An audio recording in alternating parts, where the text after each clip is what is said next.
Well, hello everyone. Welcome to World at War Comics. My next special guest, you probably already knew who he is, Mr. David Hazan. He is the writer, the creator of Nottingham, which series 3 right now coming to an end. Yep. I'm sure there's fans everywhere with tears in their eyes, but what an amazing run. And then also you got an incredible title, Kosher Mafia, coming up that I'd like to jump into. But before we talk comics, David, I know it's really early in your side of the world. How's your morning going? How have you been doing? Pretty great. Look, anytime I get to talk comics, I am the happiest boy in the world. That's basically it. I'm doing pretty great. Getting excited to fly over to the States for San Diego Comic-Con and just having a blast. I love it. I love it. Well, I'll be there. I'll definitely be looking for you at the Oh, Mad yeah. Cave booth. Would love to shake your hand and just thank you for all your writing, man. You've put some amazing story out there for a lot of fans up to this point, and it looks like another banger of a project is coming. Can we? I would love to know just where this passion for storytelling started with you, David. Was it at a young age? And was there someone who influenced you, whether maybe a family member or maybe someone at school, a teacher? Like, where did this passion for storytelling come? And when did you decide, like, I need to put this story on paper? I don't think I can pinpoint like where exactly the storytelling drive came from, and I'm kind of almost content with not knowing where it comes from. Is like As long as I'm this kid like comes in. yeah, I'm very sort of against like mystifying creativity. But yeah, I don't know. Being a little idiot kid playing Lego, I think probably did it. And having nobody try to sort of put boundaries on my imagination. I mean, like my folks, like obviously, encouraged me to read a lot. But I don't know that I can pinpoint, a single, moment or person or uh, something that sort of triggered the origin story of me having this compulsive need to tell stories. But here we are. Uh, Yeah. um, in terms of like comics as an origin story, it's sort of more recent for me. Uh, Maybe like a year before I won the Mad Cave Talent Search, I had some colleagues who, like, I've always been into comics related media, but was never really encouraged to read comics as a kid. And some colleagues of mine at the day job got sick of me talking about Marvel movies without having read the source material and just started shoving books in my hands. And for that, I will be forever grateful, um, because it kind of led me down this road where I kind of have an obsessive personality. So when I like something, I like to know how it works. And like I was already writing just my own stuff in my own time, prose stuff mostly. And I have a degree in writing as well. And it kind of just all snowballed into me starting to experiment with writing scripts for comics. And then the Mad Cave Talent Search, which I entered on a whim and won, and Nottingham and everything else. Gone crazy after that. What year of the talent search was that when you won? Was it like year two? I don't know how long it had gone Was on year two, before. yeah. So it was you were the So second year winner. yeah, yeah. One of the winners in that second year. Yeah. So that was 2019. It's yeah. So it's now in its seventh year, which is terrifying to me.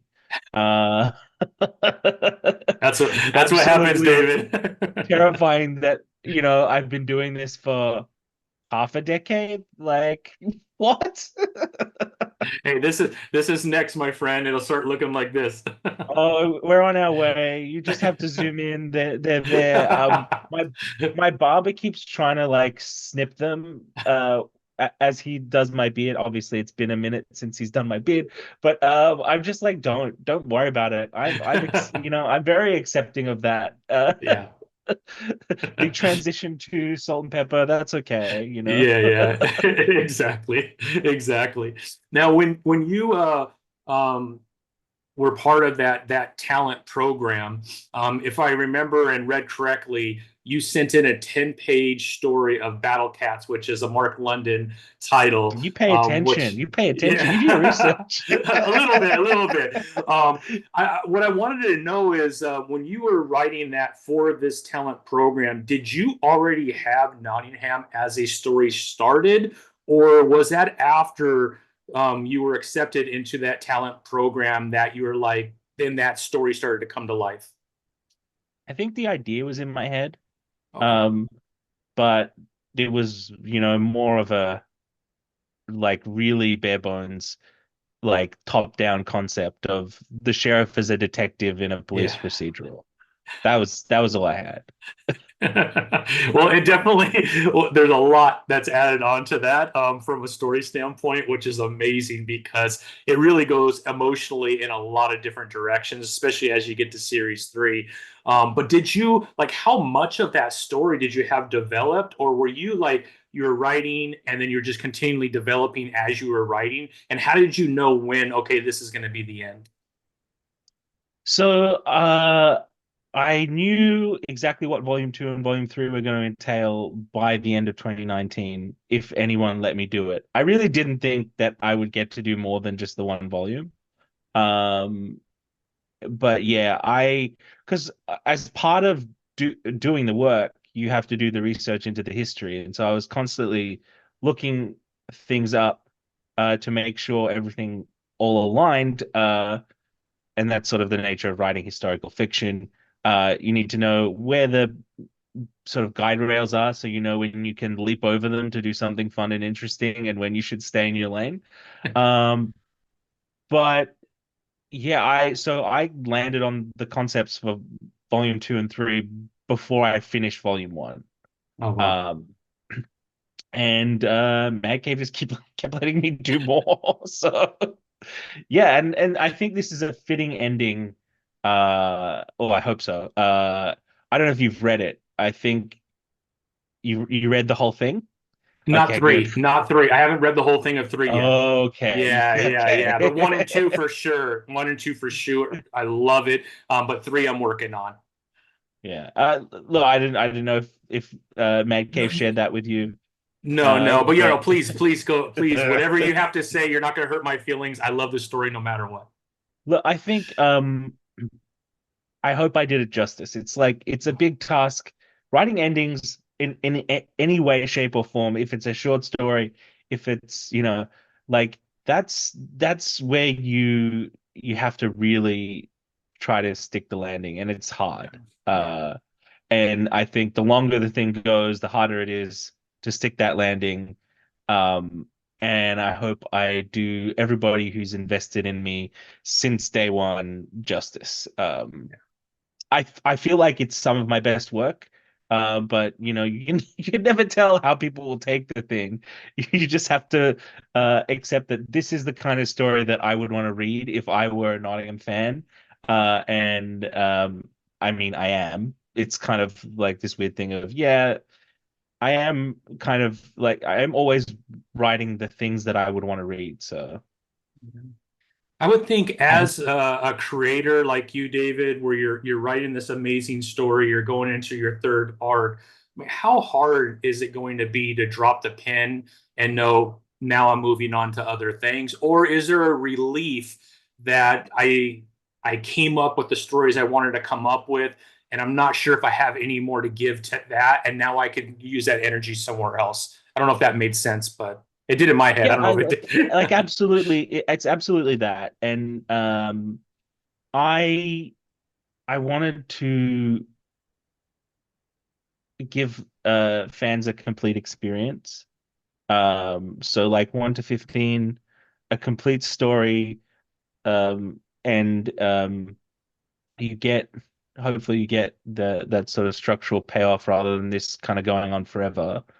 But also I don't think I'm spoiling anything by saying that this is the end of the sort of main Nottingham title, but it's not the end of this sort of storytelling world. And I will be working in it, and other people will be working in it, hopefully for a very long time. That's Um, exciting. but yeah, I think this year volume 3 is what we're focused on, so I'm very excited. Yeah, yeah. No, very, very good. I'm so happy for you. I had the pleasure of having Mike Martz on last week, and I jokingly said, "Yeah, well, Nottingham's done okay for you guys, right?" And he looked at me kind of funny. You go, "Mike, you know I'm joking, right?" He goes, "Okay, I was gonna say it's done way better than just okay for Mad Kid. It's definitely one of the top, I think, titles. So, I mean, that's gonna feel really amazing coming in through like this talent search, and then coming through with a title like this. Does it make you a little bit nervous going into another title based off the success that you've had with Nottingham, or do you even think that way? Look, I think that there's there's a place in this industry for a lot of kinds of storytelling. And I want to sort of do them all. My focus is always on uh telling, the most resonant story I could possibly tell, and I try to leave the rest at the door. I think once a publisher says yes to you, it's easier to sort of like ease off on the nerves and just get down to the nitty-gritty. I think before that, like that's when the nerves hit me. I'm like, oh, dude, is this good enough? Am I gonna, disappoint an editor by by submitting this? And that's where my self-doubt comes in for the most part, is like what do I do next?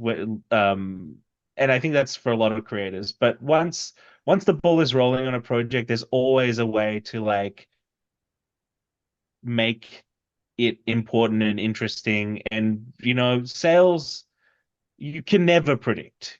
Yeah. You always have to take that guide rule of, is this a comic that I would want to read? If so, yes, let's do it. Like, Yeah, yeah, no, absolutely.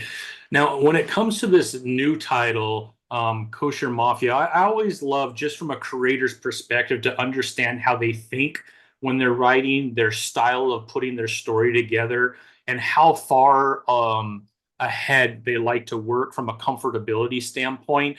Can you kind of walk us through your style of putting it together, how you interact with your artists? I always think that's very interesting because every creator kind of has a different style. A lot of it's based on the relationship with the inker and the colorist and all that. I would love your perspective on how you like to work, if that's okay. yeah, look, I think every collaboration is kind of its own thing and grows into what it is meant to be organically. So for example, like Shane and I work on shorthand now. We like I just turn in a script. I let him go absolutely gangbusters with whatever he wants to do with it. And like there's just this sort of implicit understanding at this point. Yeah. Um, whereas with Sammy, it's like it was a new collaboration for me, although like many of my dear friends have worked with Sammy, and very like it, and Sammy is highly skilled, but I was just and there were a lot of elements that I felt historically and culturally we needed to get correct, which is probably why I gave more notes than I otherwise would have. Yeah. But Sammy's fantastic storyteller, and the notes were never all like about storytelling. They were all Mhm. just all about, hey, can we make sure this like environment is correct? Uh, or, like you're missing this little detail here that I think needs to be in there, and so I a lot of like links and stuff in my scripts and in my emails just to make sure that everything visually Yeah. looks like it should be, and there's nothing out of place or nothing that someone would go, well, this wouldn't be like that. And yeah, and with Sammy, it's otherwise it's just, I don't understand why this man isn't doing big two stuff. Like, I Yeah. just don't understand. Just enjoy it while you have that collaboration, David, right? Look, if anybody with that amount of skill, wants to work with me, I'm keen to do something.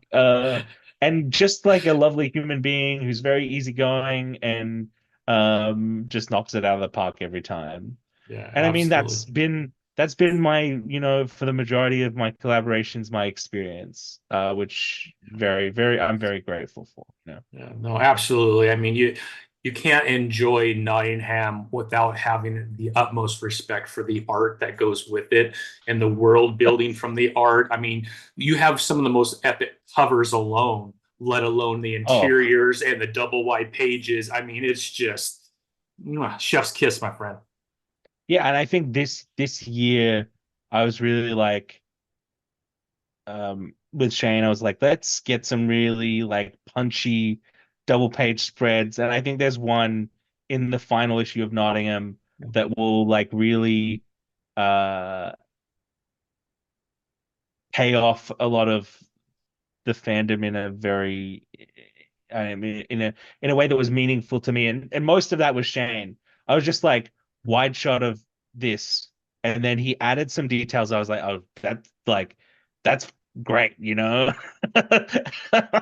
Anytime that he riffs on what I'm doing, and like enhances it, I'm like, why did I not think of that? I kick myself for not thinking of that. And I'm like, you know what? Somebody did.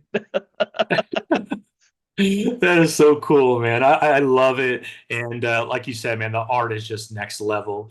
Now, jumping into Kosher Mafia, like when did this story start to develop in you, and how long have you been sitting on this before it started making it into the pages and working, through the process of, issue one and moving onward? Yeah, I think 2021 was when I first put together the pitch. I had been watching a couple of things. I had recently reread uh, Cavalier and Clay, and I was just like, some things just like coalesced in my brain. I was like, oh, actually, maybe I should be writing like something that is at its core an inseparably Jewish story. And I ended up with something that like I feel very proud of, in that I've sort of infused it with a lot of my family history, people from my life, even though these people in my life are not criminals. Um, there's Right. just like there's just elements of a lot of that. I mean, there's a sequence where our protagonist sort of talks about his uh migrant story and uh what happened to his brothers along the way, and that's Mm. almost a direct adaptation of what happened to my great grandfather and his two brothers. Oh, wow. Um and yeah, it I just think that there was something I wanted to do, something that was more deeply personal. And there are personal elements of Nottingham, but like I wanted to Yeah. really get at something a little deeper. And I hope that that resonates with people. It was definitely tougher to write than Nottingham, and not just because we were creating characters from the ground up, but really just because of the, deeply personal nature of it. Definitely that first script was the hardest. Mm. Uh, Probably one of the hardest things I've had to write. Like this year has been all of the hardest things I've had to write so far, Yeah. and I hope that that's because I'm growing as a writer. But Yeah. I would think so, right? I mean, that right there creates an experience that I just don't think you could find any other way than going through something, especially when there's an emotional connection to what you're writing, especially maybe a cultural connection. I would think those would be some of the hardest because, right, you're trying to create a story that everyone's going to really enjoy. Uh, excuse me, but also you want to be respectful to the culture as you're doing it, and that's a fine balance when your story takes place around a mafia as well, right? Which Yeah. I like. You're balancing quite a bit of things, I would think, David, from an emotional standpoint as you're writing, and then you have this behemoth that's been created in Nottingham that you're also trying to wind down. So I kind of understand what you're saying. I don't know if that is kind of correct. Yeah, absolutely. And I think I don't think I could have predicted the context that the book would come out in versus the context that I conceived of it in. Uh, but yeah, I think I have been asked the question, is now the time to be writing stories about violent Jews? And my answer is, well, you cannot sort of reduce the Jewish experience to the particular things that are going on in the world right now. Mm-hmm. But what is important to me is that we show the breadth of the Jewish experience and Jewish humanism. And, what I'm trying to do is tell a story about the Jewish conscience, which I think, is sort of under a microscope at the moment. Yeah. And I think hopefully everybody will be able to find something that they can get out of it. And Yeah. that's always the aim. Yeah, no, absolutely. I think that was well put too, David. Yeah, as we get into the story, could we get your synopsis of what people could kind of expect out of this story? Because I'm afraid if I try to, I'm going to give the whole story away because I'm ready to go read it again. That's how much I really enjoyed that first issue, David. That's great to hear. Well, Yeah. it Kosher Mafia tells the story of Howard Berkowicz, the bookkeeper for the Jewish mob in Cleveland, Ohio, in 1936. Um, as he's sort of trying to spur his superiors into action against the rising tide of anti-Semitism, particularly in the German American Bund. Uh, he finds himself on the wrong end of an enforcer's gun. And he sort of things unravel from there in a way you might not expect. Definitely in a way you will not expect. I will say that from a reader's perspective, David, it went a lot different than I thought it was going to go toward the end in a good way. So I'm like itching for issue two, and issue one doesn't even come out till August. So that's absolutely incredible. But yeah, beautifully done. If it's okay with you, David, I have the Mad Cave Studios website just pulled up. I would love to show the first three covers, and if you could kind of brag about the artist who did these covers, it's incredible. And then that second issue that I was telling you, the bloody Yeah, fist with the Star of David. I mean, I got chills when I saw that. I'm gonna go ahead and share if you're okay with that. absolutely. And I think Man Cave also has some preview pages on their website that you can share too. Beautiful, beautiful.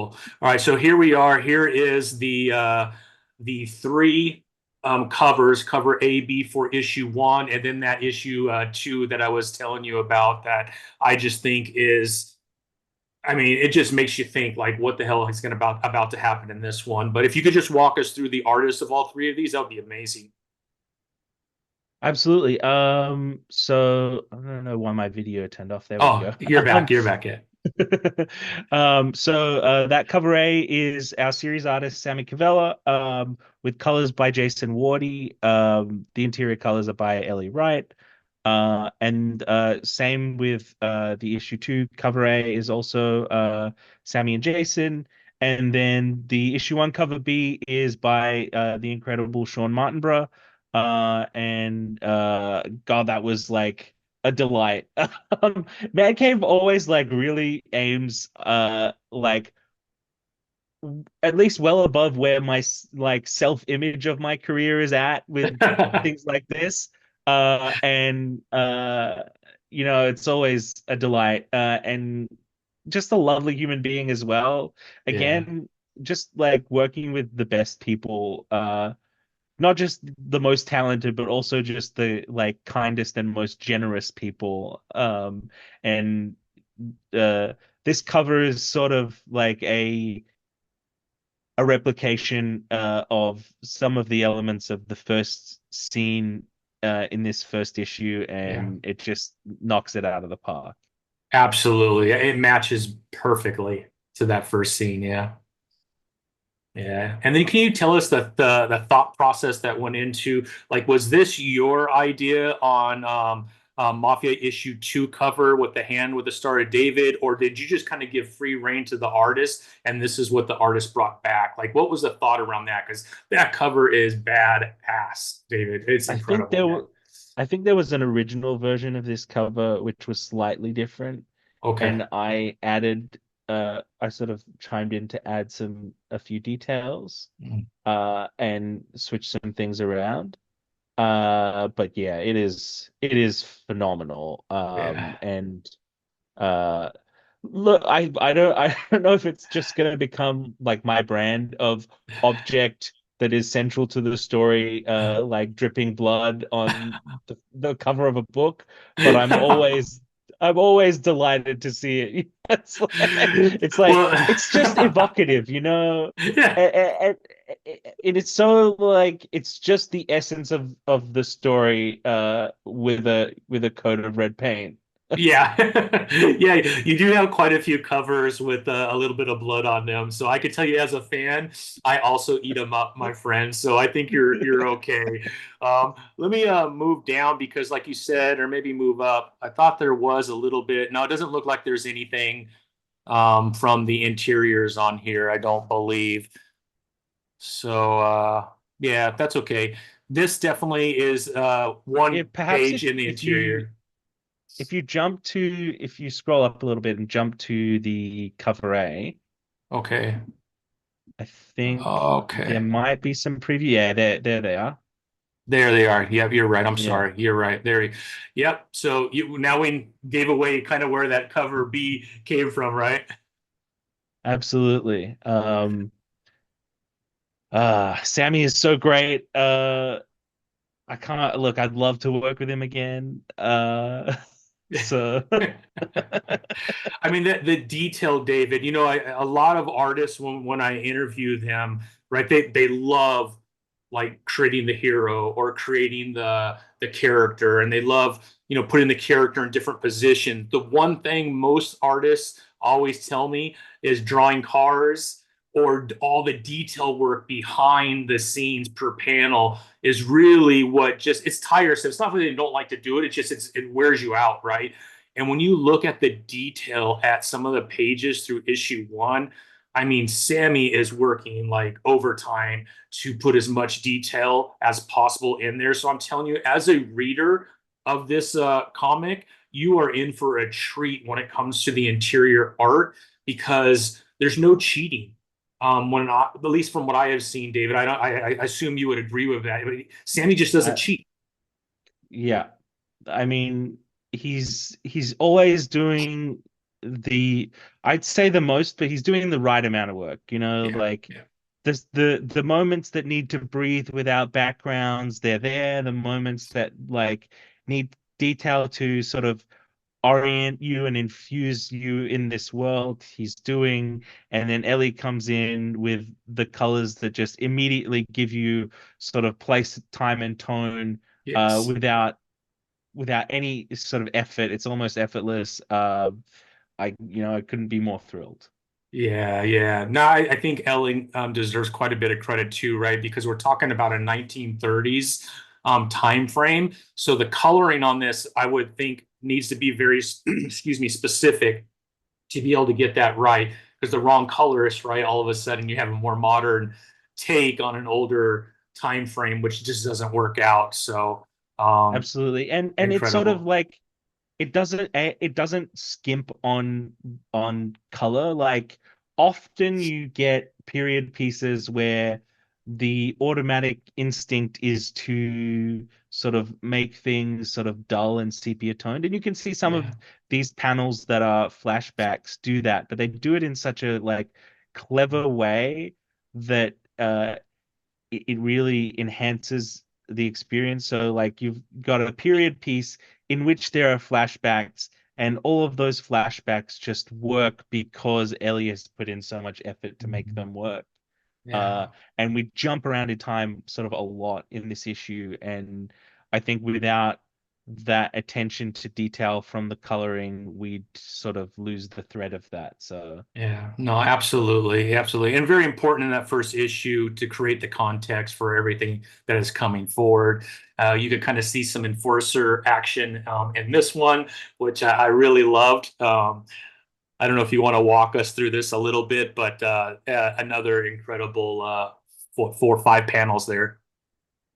Absolutely. I think this was sort of setting the scene for this enforcer character whom Howard comes up against. And his name is Ephraim Gold, and he just inhales the scenery in every single scene that he's in. And it's always fantastic to write characters like that. He's almost like, to me, writing him is like writing just a Jewish version of Marion, you know. She's Yeah, yeah. always she's always just chewing on the scenery, and he's doing the exact same. And just he's so fun to write. I'm very keen, you know, like I'm always happy at my happiest when I'm writing characters who like just so like present and just they lead the scene. Every scene that they're in, they're just always doing the most. Yeah, yeah, no, absolutely. It came out absolutely beautiful. I'm telling you, you are in such a treat when this does come out for fans. You got to put this in your pull box. There's plenty of time to add it because this, I think, is August 7th. It should be in your Yeah. LCSs, which means you need to get in front of them within the next, I think, 4 weeks in order to ensure that this is ordered. So get into your stores right away. I'm David, from a cultural standpoint, did you share this with family members? And was there any kind of feedback that you got from family that you were surprised by or happy with because of their reaction? I think that I kind of got the reaction that I expected, Okay. which, you know, like we talked a little bit about how that question of is now the time to be talking about violent Jews, and that's fine. Like, I think this is sort of the most engaged with my work that my family members have been thus far. And I think that that's like wonderful and fun, and it's nice that they're engaging with it because the genre stuff kind of almost inevitably goes over a lot of their heads, or under their notice. But either way, you know, it's not super engaging to them. So I think that, you know, at, as my mother, sort of being the one who encouraged me to you know, read those Michael Chabon books. Like it's nice for her to see all of that investment in my like my education from a literary perspective coming back out. And you know, Yeah. it's not to mention, you know, like 12 years of Jewish day school also, like that wasn't lost on me. Yeah, a little bit of return on investment, maybe, huh? Yeah. Now, as you knew that you were going to get into writing and telling stories, did you know for a long time that you did want to tell I don't know if you call it a Jewish story? Like, did you know for a long time that as I start to get into this, maybe it was during Nottingham, maybe before Kosher Mafia was even a thought, like I want to tell a story where my culture is involved. Um, I think it sort of bore out in when I was writing Nottingham, and like there are elements of that stuff in sort of particularly issue 9 of Nottingham, Okay. has a lot of that stuff in it. Um, and enjoyed doing that, and I thought, well, what if I did it again, but on a sort of bigger scale? Because writing issue 9 of Nottingham, basically Mike, every character in the Robin Hood mythos we sort of twist around in Nottingham, but by the end of it, they kind of all end up sort of mythologically speaking where they should be. Yeah, they And fall kind and of in place, right? yeah. So the some of the questions that I was thinking of, well, like why is the sheriff sort of portrayed as this sort of like uh Yeah. sleazy, greedy, underhanded character? Why does he sort of why does his myth end there? And like the obvious answer came to me way too late, but it came to me, and the answer was anti-Semitism. Um, and then I was just kind of like casually doing some research as part of getting into Nottingham Volume 2, and came across the idea that the first ever time the word Holocaust was used to describe anti-Semitic violence was not, more recent. It was in the year 1187. Oh, wow. Uh, yeah. Basically, for all of you who haven't read Nottingham, a little spoiler, but it's medieval history. So, uh, at the coronation of Richard the Lionheart, it was custom for sort of leaders of all the communities to bring tribute to the king. Um, and there was a sort of we don't know what this altercation was started by, but we do know that the sort of Jewish elders were not accepted into the coronation. And they were rebuffed, and this actually started a wave of violence that ended with the Jewish quarter of London being set ablaze. Mm. Um, and that's where the term Holocaust comes from. Wow. I And I was never like, knew I that. have to put this in here somewhere. Yeah, yeah, Like, yeah, I have to include this. This is like yeah, wildly fascinating. And so it's in there. It's in Nottingham. yeah, yeah. And also thought it was kind of important, when portraying my culture to look at the historical perspective of anti-Semitic violence because Hmm. you know it's almost like an ancient tradition, especially you know, particularly in the Western world, but also you know in other places. Uh, half of my ancestry comes from North Africa, so it's everywhere. It's Yeah, widespread, and it's like it's really sort of fascinating to look back on and just think like the same cycles that we've been engaged in for the last 100 years are the same cycles we've been engaged in for the last 2000 years. It's yeah, yeah, yeah. That's crazy, man. That's crazy. Well, I mean, I just learned something new about the Holocaust. I didn't know that's why you entered it into issue 9. But to know that that's how it started, that's all brand new to me. So I definitely learned something new. I thought yeah, that was more of a term that was used, closer to World War II, World yeah, War I to World War II. So that's very interesting. Did not know yeah. that. And I mean, like issue 2, we we delve into Hmm. the Jewish ghetto in Yeah, in Rome, yeah, uh, and you start to realize that all of these things that happened in the last 100 years have been happening yeah, for yeah. the last couple Exactly. thousand. This is Yeah, for what sure. none of Hitler's ideas were new ideas. Yeah, yeah. No, very true. Very true.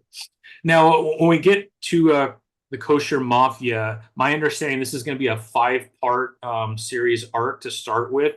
Is there plans beyond that, or you just haven't got that far yet? We're starting with the 5, see how it does, and then move on from there. I have ideas.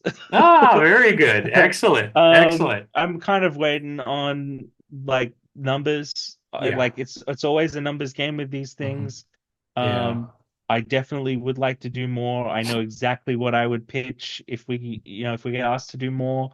Um, but I think this sort of the structure I would like to take with this book is to do self-contained sort of anthologized arcs. So my idea would be to start with new characters, new time period, new place, and Wow. do that for however long. Man Cave wants me to do that. Yeah, yeah, yeah.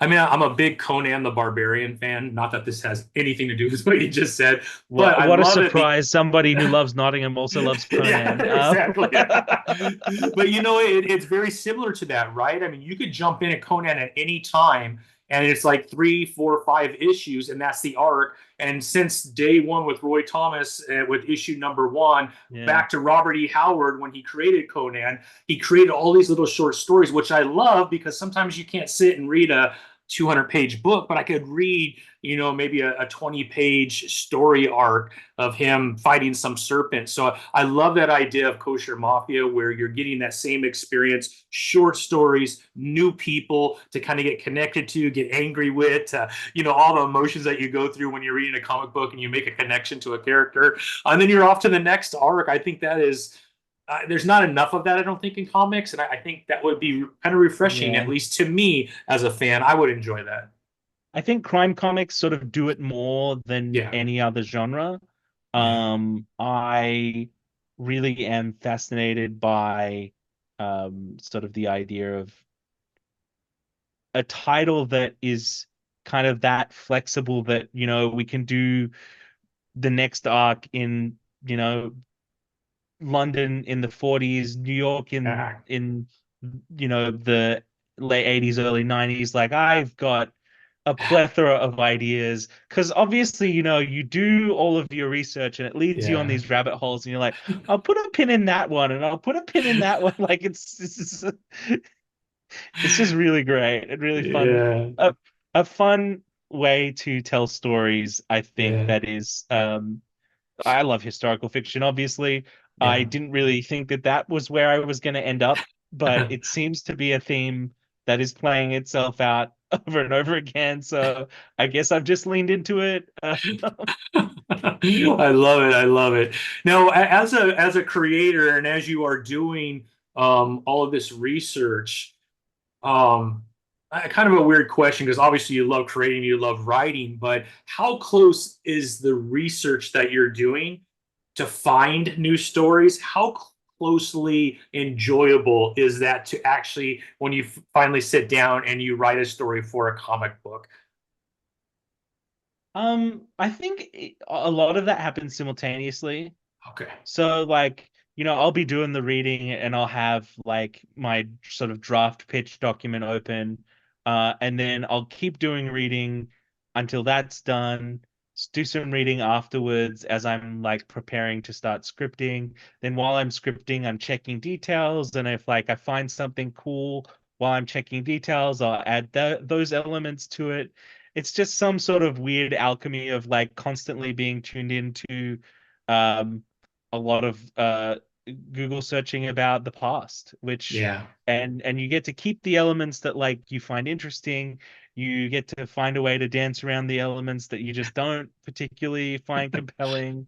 And you have a blast with everything in between. Yeah, so amazing. I love it. I'm really happy for you, David. I do think this is going to be a very much talked about comic book as it should be. Issue one floored me. I absolutely loved it. I'm excited to get my hands onto issue two. I'm just sad that I'm gonna have to wait so long to get to it. But man, I really think you have another winner on your hands. When we look forward past Kosher Mafia and whatever happens around that title, are you already working on other things that you are able to share? Or can you at least say like, hey, I'm already working on like 2 or 3 other things, so there's going to be a lot more David Hazan coming in the near future. I mean, there will be more. The one thing that I can talk about is that I have a horror short coming up in Boom Studios' Hello Darkness Nice. at some point in the near future. Beyond that, I can't really say. Yeah, yeah, yeah, yeah, yeah, yeah, yeah. I'm working on some stuff. I'm pitching some stuff. I'm just, trying to enjoy the process as much as I can and Yeah. focus less on, on the sort of like will they, won't they of publishing, which is always it's always a delight. Yeah, that's a good word for it. That's a good word for it, David. Now, as a creator, seeing the movies of the top two, and then getting introduced to the books, and the whole experience that you went through. As you look at just the top two, and we're just talking like dreams, is there a character that you have read in either DC or Marvel that, like, if I ever had a chance to write a story or an arc for, like, I already know what I want to do with that character? I don't know about I already know what I want to do. I think like Batwoman, I have elements of things that I would love to do, which probably are never going to happen. But it's more along the lines of, you know, I'd love to do a Star Wars. But I Yeah, think going into those big two gigs, having sort of plans and expectations, I think is a yeah, bit of a yeah, mistake. for sure. Yeah, Um, and also, like you could have uh arcs and arcs of something like planned out and prepared, and it's just not available, and yeah, that's not something you get asked to pitch. So I'm kind of trying to not do that. Not have expectations and just keep myself open to an editor going, "Hey, look, we need a story with this character," and preparing that in the moment. yeah, Because you can prepare something and then somebody else could have the same idea and do it.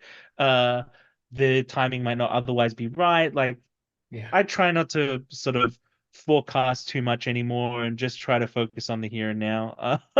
But I would love to do a Star War if somebody would let me. yeah, And there are just so many interesting characters between the big two that it's hard to pick. yeah, My lawyer brain wants to do Daredevil.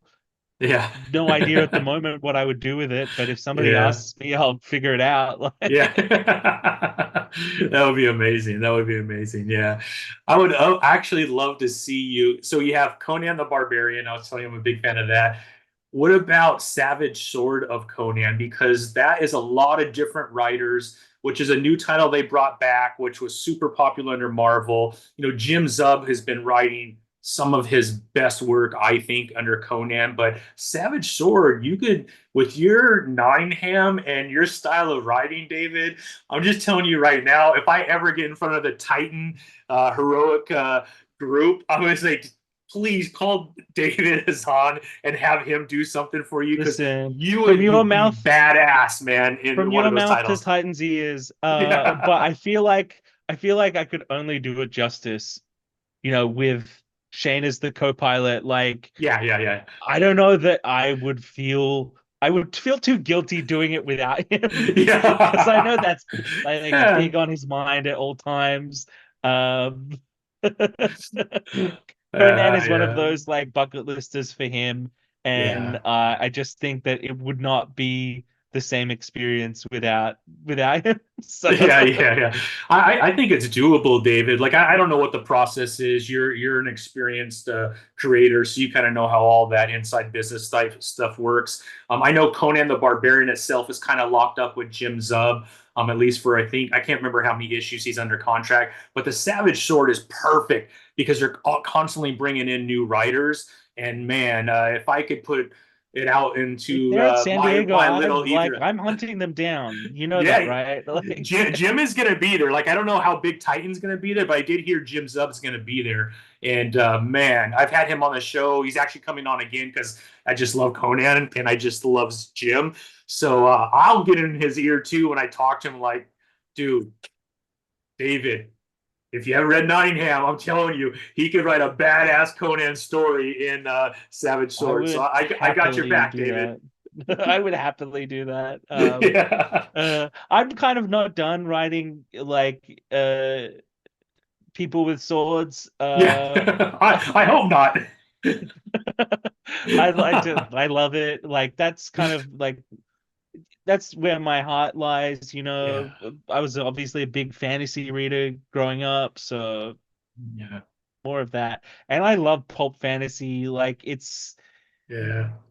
there's an element to it that's just like irreplaceable. You can have your Yeah. sort of like big high fantasy Lord of the Rings stuff, but I prefer sort of uh messy characters, like doing Yeah. messy things, uh, and being Yeah. greedy and self-interested, Yeah.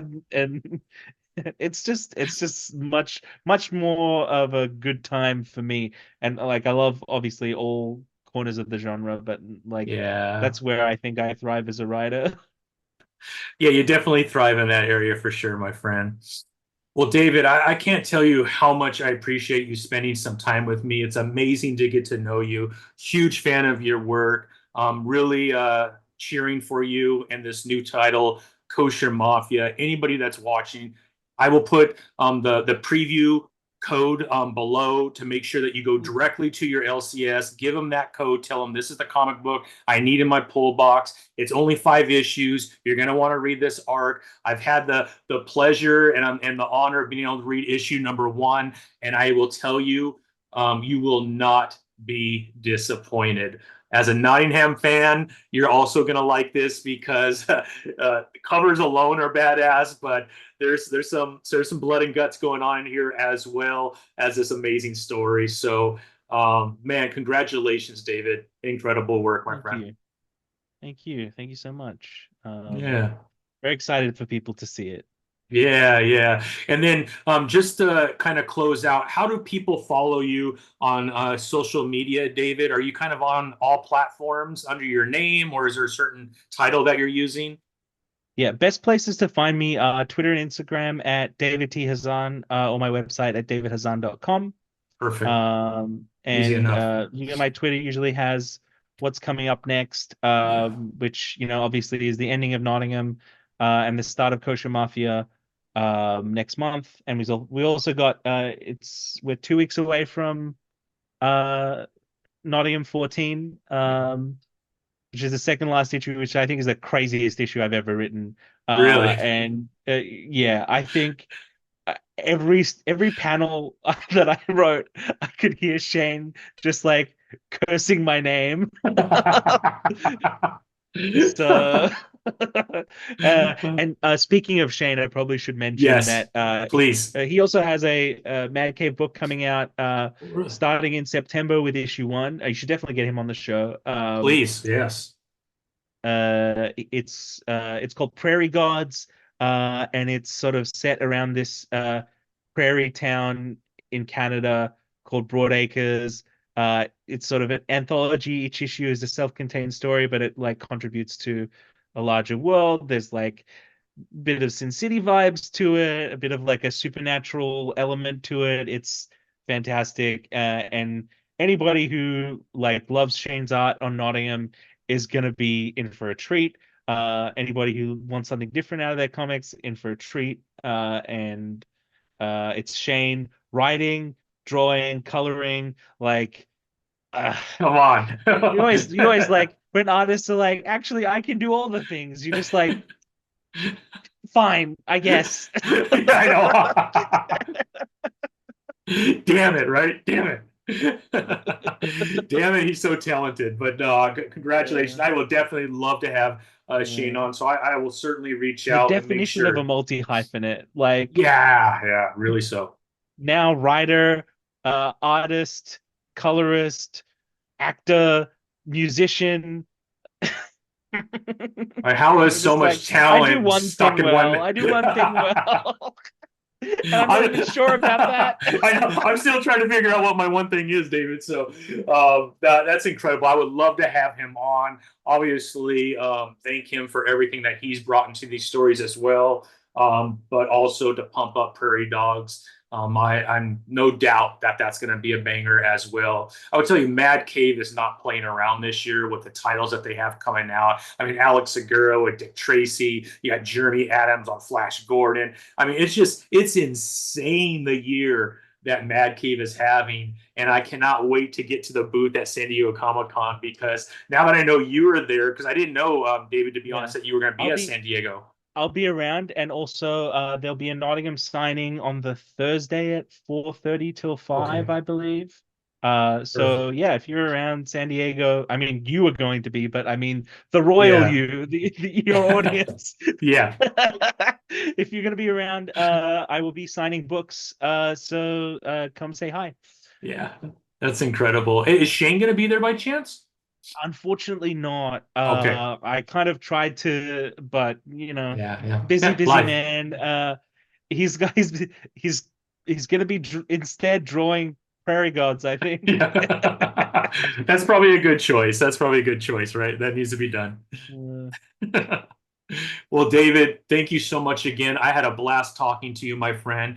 You're always welcome. Hopefully, we could have you back again, especially maybe at the end of Kosher Mafia or as we get into your new Boom title that you were talking about. But anything we could do to help get your work out there into the social glow universe, whatever it's called. And I'm here for it, my friend. Big fan of your work. And I really appreciate your time. I know you're a busy man.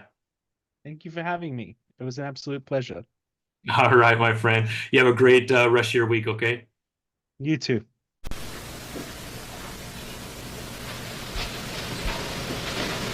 You're still here? It's over.